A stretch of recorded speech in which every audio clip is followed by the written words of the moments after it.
All right, welcome back to the live stream. Welcome back to the commentary here at the Extrication Challenge at Interschutz 2015. Standing next to me, rescue consultant Ian Dunbar. Ian. Felix, good afternoon. Last one of the day. Last one of the day. Yeah. First German team of the day. First German team of the day. Welcome to the German team. Here we have a very typical scenario. Where I live, this happens every day. We have an underrun with two vehicles. The patient is in the Opel Adam, which is the smaller vehicle of the two. And the big issue here really is one, I guess, of stabilisation of the green vehicle. Okay. Can it slip over easily? Like down? Well, we set up these scenarios so they're as safe as they possibly be, but you can honestly never say never. But I'm hoping it doesn't slip because we've got some spectators right in the line of that vehicle. So no, it can't slip. We've set it up so it's pretty solid, but they still need to stabilise it and they still need to take action. So they're actually not doing anything to the green vehicle at the moment. Not at the moment.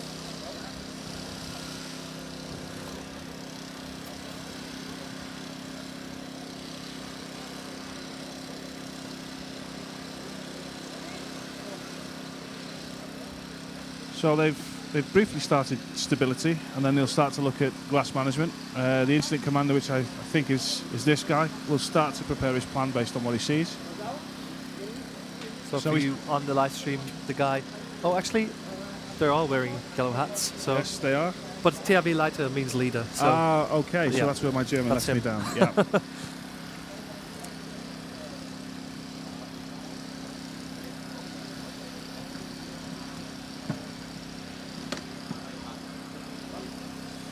So now they're looking at the trying to stabilise the green vehicle and make sure it's safe. Is that enough? Well, in my opinion, that little wedge is a start, but I perhaps wouldn't leave it at that.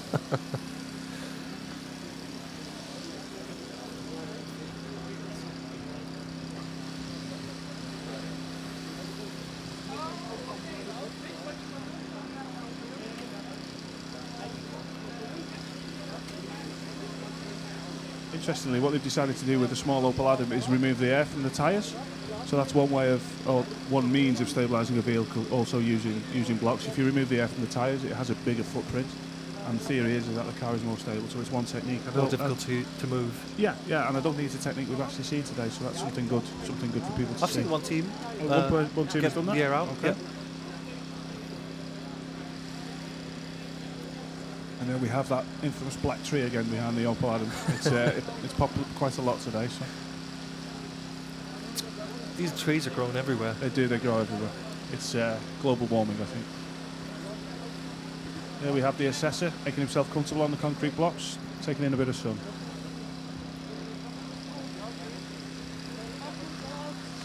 So like I've said on previous extrications, this, for the incident commander, it's all about assessing what he sees, processing the information, and then from the information he sees and processes, he has to formulate an extrication plan.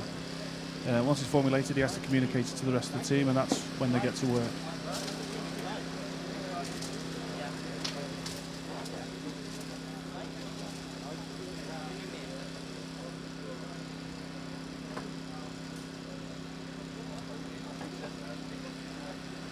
Now the camera guys have the breathing safety. Yeah, it's just for the glass management. You see the guys have broken the glass there, so because it's a bit of a breezy day, the glass dust gets airborne, so they put on dust mask.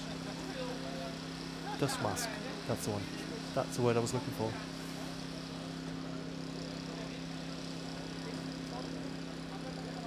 So we've seen before the exposing the plastic trim to see where it's safe to cut. So they have the a good victim look. is in the driver's seat, right? The victim is left-hand side, yeah, continental vehicle. He's in the driver's seat, yeah. If he was in the passenger seat, they would probably just put the board in, take him out straight to the side. So we've made it a little bit more complex than that.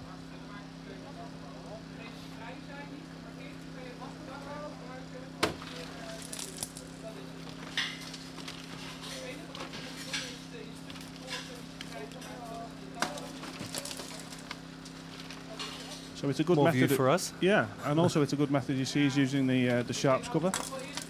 He puts his hand and uses it like a glove. What that prevents is little fragments of glass getting on his gloves. And the first thing that will happen in about 2 or 3 minutes, he will start sweating a lot. If his gloves are contaminated with glass, he wipes his head. Yeah, his face is then contaminated. He has a potential issue. So that's great to see. And there you go. He's scratching the car, and that's where he wants his team to cut. Generator already running. Yep, they've got the generator running. They're preparing to use the tools. So they've managed the glass. They've stabilised the vehicles. And now the preparation is to cut and get into the space creation phase of the extrication.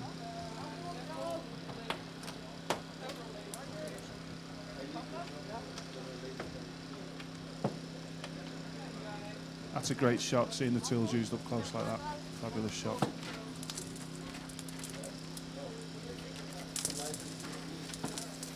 What's the power behind?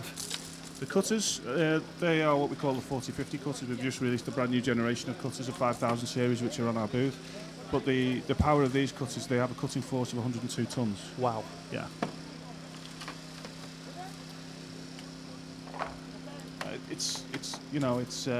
New cars are very, very strong. They have ultra high strength steel. The area where he's cutting there, interestingly, is relatively weak. And the strength of vehicles is dictated to by crash tests. Okay. So the front of vehicles is actually relatively weak because they're designed to fail and absorb the impact. But the side of vehicles across the roof, down the B pillar and in the floor plan is very, very strong because the cars have to perform well in the side impact test. So as a consequence, we have to make cutters that can cut through this ultra high strength steel.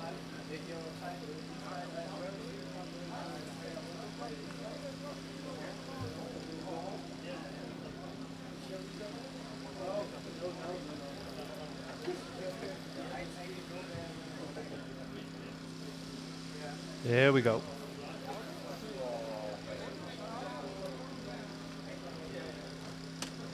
Goodbye, B pillar.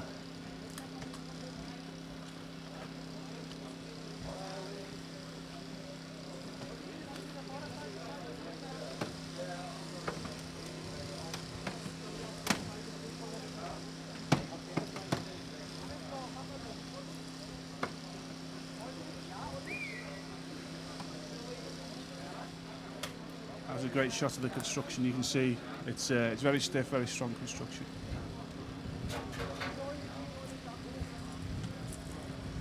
These guys are doing well. They're making some really good progress, and what they're hoping to do in the places they've cut is to flap an element of the roof forward, probably just in front or just behind the B pillar, and then with the patient in position, with the roof flap forward, then they can insert the longboard and they can slide him out.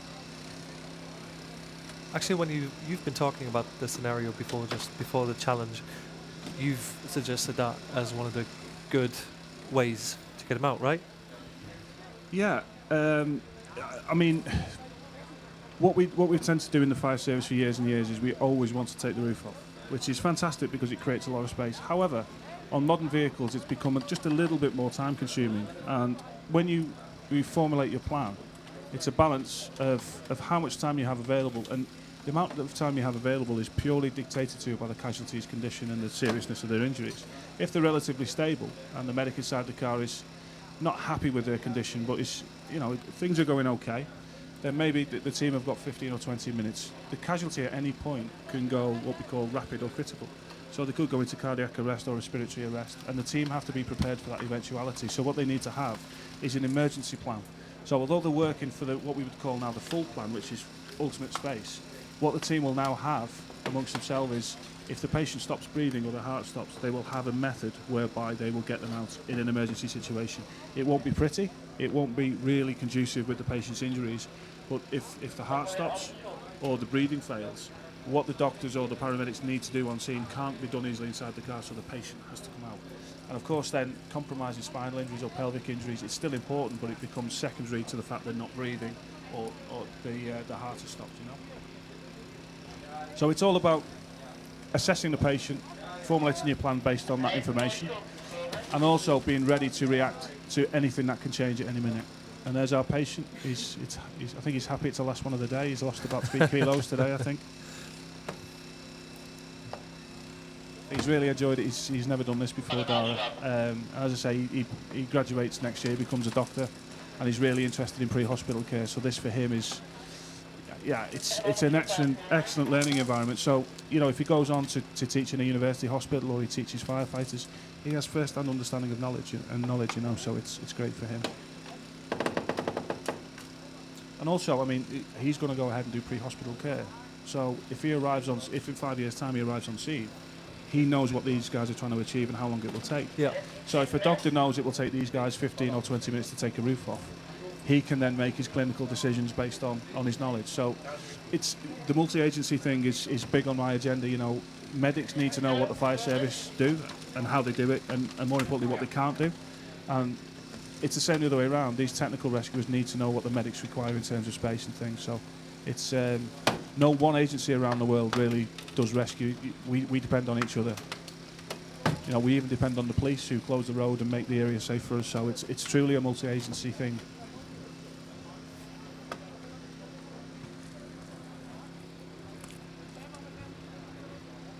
That's what we call a longboard. Some people call it a spine board.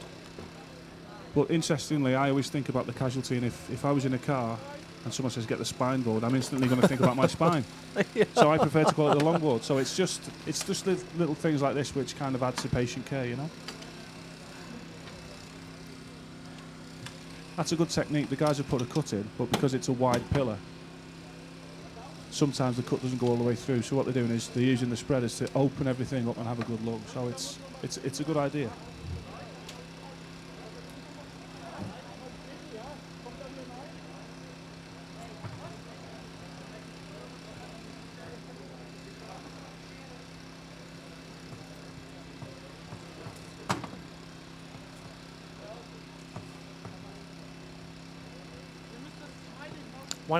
Why are they not putting in this one, the spreader? The ram. Well, the ram. I think what they're going to do now is they'll probably put the ram in between the floor of the rear of the car and the roof and try and start to push the roof up and create some space.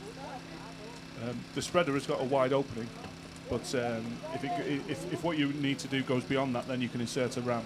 And the ram can go to about 1.2, 1.3 metres when it's fully extended, so it will create plenty of space.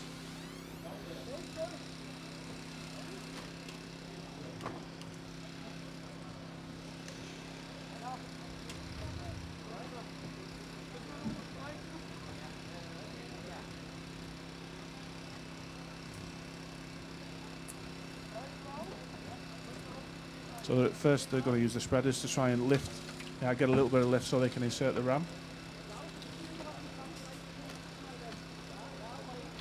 There we go.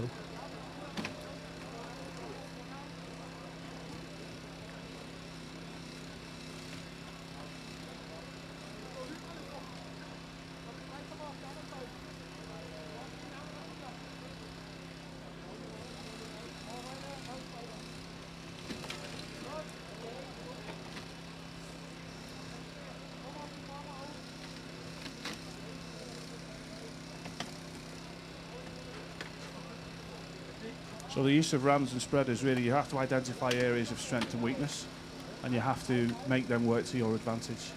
So, for example, the way he's using the ram now, he's made the cut in the side, so the area of weakness really should be the roof. So the force from the ram will go upwards and push the roof away. However, if the cuts are not effective and the roof is now stronger than the base of where he's actually sighting his ram, and the force will go the other way, and he won't achieve what he wants to achieve. But it's looking promising at the moment, I think. Oh, he's put it inside the boot. He's put it inside the boot of the vehicle, yeah.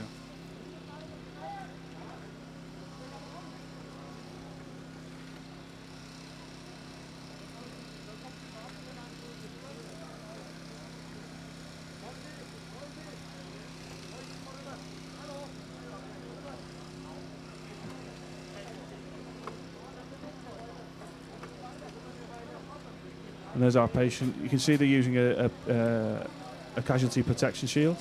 So that protects Dara from anything that might fly, bits of glass or bits of plastic as a result of the extrication process. So the medic there will be talking to Dara, keeping him awake, getting information from him, does he have any medical issues, but also just by talking to a patient you can actually increase their well-being just by giving them a focal point. You know, if you don't talk to them and they go quiet. Let them know someone is there. Yeah, and it's very important, that guy, that medic, he's the first point of contact this patient has had since he crashed his car. So it sounds strange, but they're going to form a bond over the next 15 or 20 minutes. Although Dara doesn't look like he's forming any kind of bond there. It looks like he's just purely going to sleep. But it's really important that medic and patient relationship. It's a very important thing. Just like I say, the basic thing of talking to your patient really does go a long way.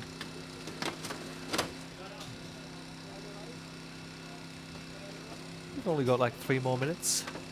Yeah, it's they're going to be pushed for time here, I think.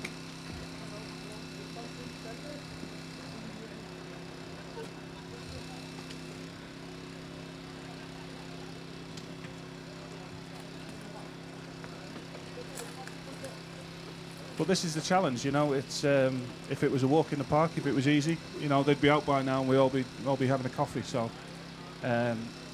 the harder it is, I think, the more people learn and the more people take away. There we go. Now the roof is moving.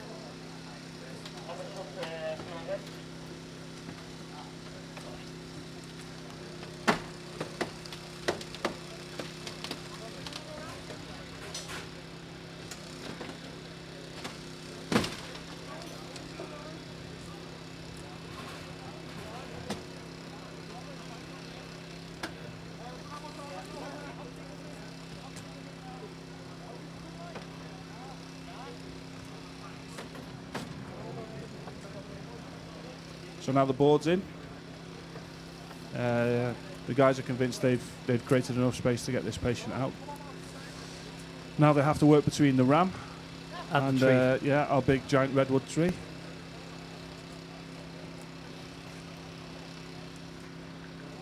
If you'd ask me, I would have cut the rear back as well.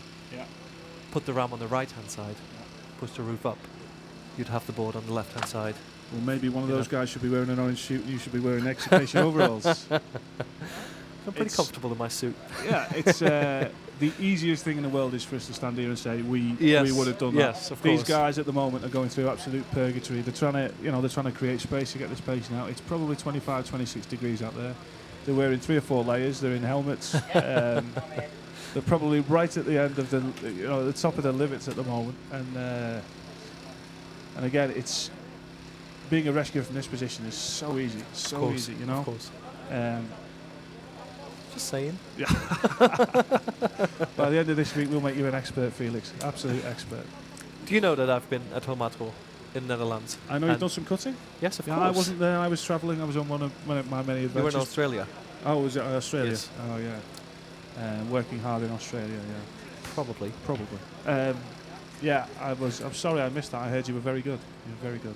Yeah, we destroyed a Buick. Oh, Buick. Oh, yes. We had that big old American car. The white one. Yes, that's right. Yeah, we made it a convertible. I think the technical judge assessor has just imparted a little bit of information there.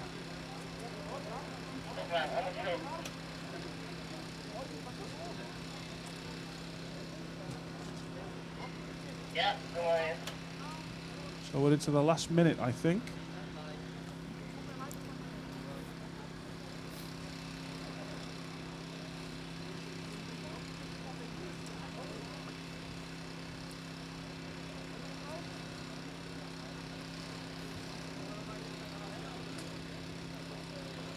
It looks like Dara is making an exit from the vehicle.